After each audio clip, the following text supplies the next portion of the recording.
In my hunt for the best affordable AMD Ryzen laptop, I came across this Xiaomi RedmiBook 16, and as most of you know by now, Xiaomi is known for making some really good quality products combined with great prices, and all this applies to this laptop as well. Now it comes with an AMD Ryzen 5 4500U processor, 16 gigs of RAM, a 500 gig SSD, and a 16.1-inch IPS display, and all that is packed in a full metal chassis. Now for this, you will have to set aside 650 euros or $730, and I think that's a pretty sweet deal.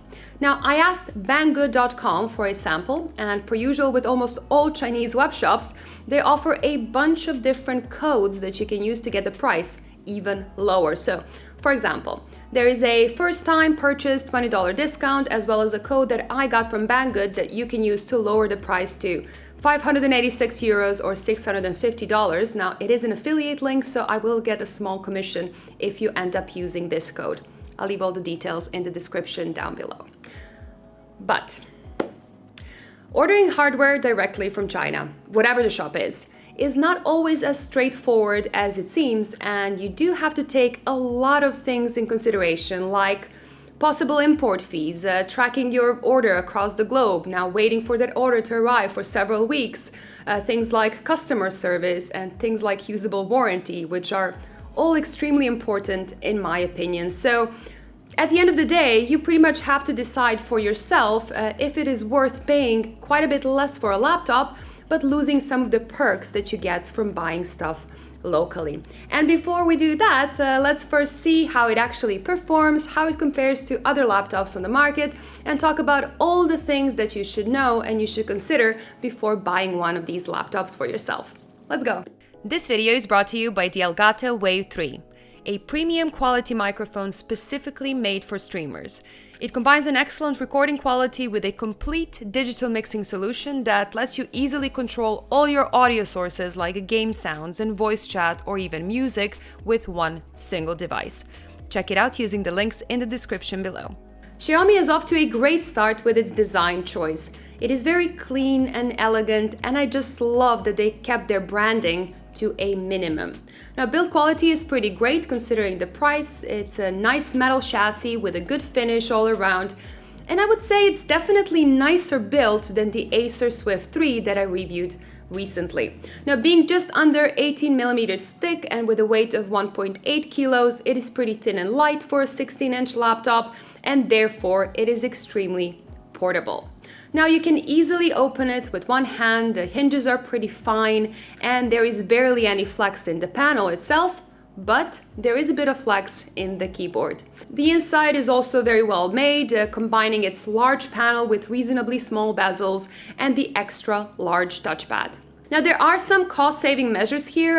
For example, there is no webcam present, and there is no fingerprint reader either, and the keyboard isn't backlit. So if you are used to looking at your keyboard while typing, this might be a deal breaker. But the keys themselves are pretty nice. They are well balanced and comfortable to type on. I would say the keyboard is actually better than most sub 1,000 euro laptops on the market, and it's also a typical US layout that most users will be familiar with.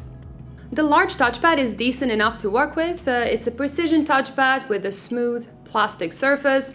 Now there seems to be a little bit of space under the touchpad, which sometimes causes a tapping sound when you're just swiping away, even though you're not actually clicking anything. Now, it's not a really huge deal in my opinion, it's just a sound, and I've seen other reviewers criticizing the new Dell XPS 15 models for this exact issue, so I think it's important to know that this laptop has that too. On the left side, you get a fully featured USB Type-C port for charging, and with a DisplayPort support, you get an HDMI connection, a USB 3 Type-A port, and another USB 3 Type-C port. On the right side, you get a headphone jack and a painfully slow USB 2 Type-A port. I didn't think that laptops could still be shipped with this USB 2 port, but it will be completely fine if you use it for a mouse or its dongle, for example. Now, one area where affordable laptops often fail is the display, and the Acer Swift 3 was a perfect example of that. But this 1080p 60Hz panel is actually really good. It's an Innolux panel with a 95% sRGB gamut, which is more than enough for proper photo or video editing. It also has a really good color accuracy right out of the box, and it has a pretty decent contrast ratio as well. The maximum brightness is the only thing that is clearly more in line with the price of this laptop, so don't expect to use it outside in the sunlight. Now, this isn't a high refresh gaming panel, but if you do enjoy a game once in a while, it will be fine. It has about a 10 millisecond response time on paper, and that is roughly what it feels like, which is completely all right for a 60 Hz panel. Even though there is no one perfect size for a laptop display, I do think that this slightly larger 16.1 inch here is a nice feature as well, and it does feel a bit more comfortable with just a little bit more screen space than your typical 15.6 inch display has to offer. When it comes to the CPU performance, this 6-core, 6-thread Ryzen 5 4500U does really well, as expected. It runs at roughly 22 watt power limit, making it around 25% faster than the same CPU in the Acer Swift 3 in most benchmarks, but actually not all of them, as this laptop only has 2666 MHz memory, and these new Ryzen CPUs just do better with slightly faster RAM. But it's still about twice as fast as the Intel Ice Lake Core i7 found in the much more expensive Razer Blade Stealth or the Dell XPS 13, making this cheap memory oversight a bit easier to forgive. So basically, it is fast enough for most applications, including photo and video editing, as long as you're not editing 4K footage. Since it doesn't have a dedicated GPU, this is not a gaming laptop, but most light games like CSGO, Minecraft, League of Legends, or Overwatch even will run perfectly well on 1080p, just don't expect to run AAA titles on it. Either way, it is pretty fine to know that you can run a game or two if you really want to. Opening this laptop is a little bit more annoying than most laptops I've seen recently. Most of the screws are easily accessible, but there is one hidden under one of the rubber feet. And once you take that off, you cannot actually put it back on, and you will need to glue it back on after you're done. Now, I'm really not sure why they bother with such an unnecessary extra step and such an unnecessary annoyance. But once you remove the bottom cover, you can easily clean the fan, you can upgrade the SSD if 512 gigabytes isn't enough for you, and you can also upgrade the Wi-Fi chip. Now, it only ships with Wi-Fi 5, so spending $20 or euros on an Intel AX200 is definitely worth it if you have Wi-Fi 6 at home. I guess it's easy to forgive some savings on a cheap laptop like this, but Wi-Fi 6 chips are barely more expensive to purchase, so I really don't know why they bother with Wi-Fi 5 at this point. The memory is soldered on and it cannot be upgraded, so I think if you decide to go for one of these laptops, it just makes sense to go for 16 gigabytes of RAM right away. The single fan and heat pipe don't really look that impressive, but the low power Ryzen CPU just doesn't need that much cooling. Looking at the thermal results, CPU temperatures stay really comfortable both in heavy CPU loads and in gaming, with noise levels remaining very low at around 37 decibels at 50 centimeters distance. Now, you can hear it a little bit when it's really working hard, but it is still a very quiet laptop overall. And of course, as usual with these new Ryzen CPUs, the battery life is just great. You get just under 6 hours of productivity in PCMark 8, a little over 9.5 hours of watching Netflix, and around 11 hours of light use like typing or browsing the internet. Now, being that this is just a 46 watt-hour battery, it is actually a really great result, but seeing how much extra space there is on the inside of this laptop, I still wish they had put in a larger battery. Now, the speakers are okay. It's not the loudest laptop, and I won't say that the speakers are a highlight here, but they are good enough to watch a YouTube video or two without cringing. So I would say they are just a bit above average considering the price again. If you're looking for some reliable and fast external storage, SSDs are the way to go. It doesn't matter if you're just going to use them to copy some files, to work from them, for example, or to keep your games on. They're just such a useful tool to have. So basically, on a hardware level, this laptop really does a lot of things really well, especially for its price. But as I've said at the start, there are a lot of things that we need to talk about that don't necessarily affect the product, but definitely affect your experience as a user. Now, the first thing here is the shipping. It can take several weeks to arrive and you cannot always track it and know where it is. Now mine here took just over 3 weeks to arrive to the Netherlands, which is actually still considered fast for a package from China. So do not order these if you are in a hurry.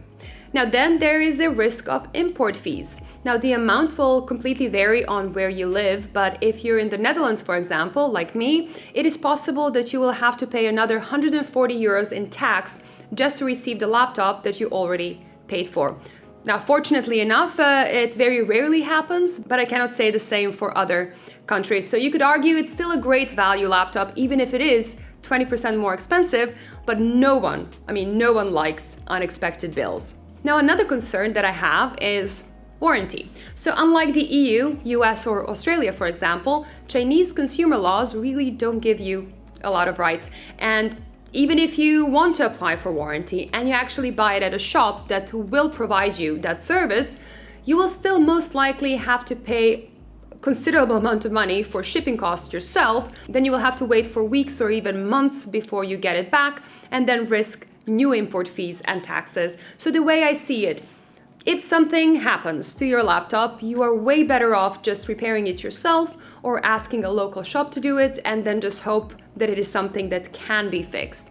Either way, the warranty is pretty much non-existent or just practically unusable, so you should not count on it.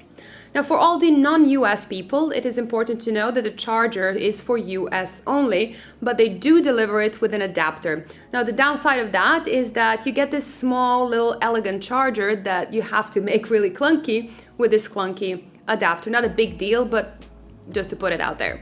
And my last point is more of an inconvenience rather than a real problem. So these laptops ship with a Chinese version of Windows, and after you buy it, you will have to run a clean install of Windows from a USB stick first, and then manually install the driver for the Wi-Fi chip as Windows doesn't recognize it during the installation. And you will also have to grab yourself a new Windows key. All of this isn't hard to do if you're handy with computers, but if you don't know much about PCs, this could be a really big hurdle and require you to actually get help before you get to use your laptop. So for anyone that's worried about this, I will put a step-by-step explanation in the description down below. And if anything is unclear or you have any questions, just leave a comment down below and I will do my best to help out. So to summarize, this clearly is a really good laptop, but it comes with some concerns and you need to consider quite a few things before just buying one for yourself. Now, on a pure hardware level, it is a fantastic machine. It is well built, the inputs are great, it performs really well both in benchmarks and thermals, and it has a great battery life. And actually it has a surprisingly good display for its price. And if you add some of the discounts that I mentioned before, I really don't think there is a better budget all-around laptop on the market.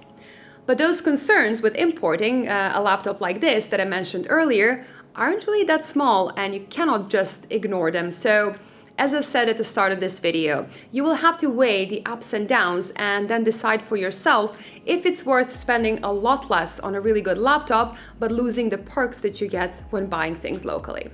Now that's it for today. Thank you so much for watching. I really hope you enjoyed this video. If you did, please give me a like and subscribe to this channel and click that bell to never miss a video. Bye guys.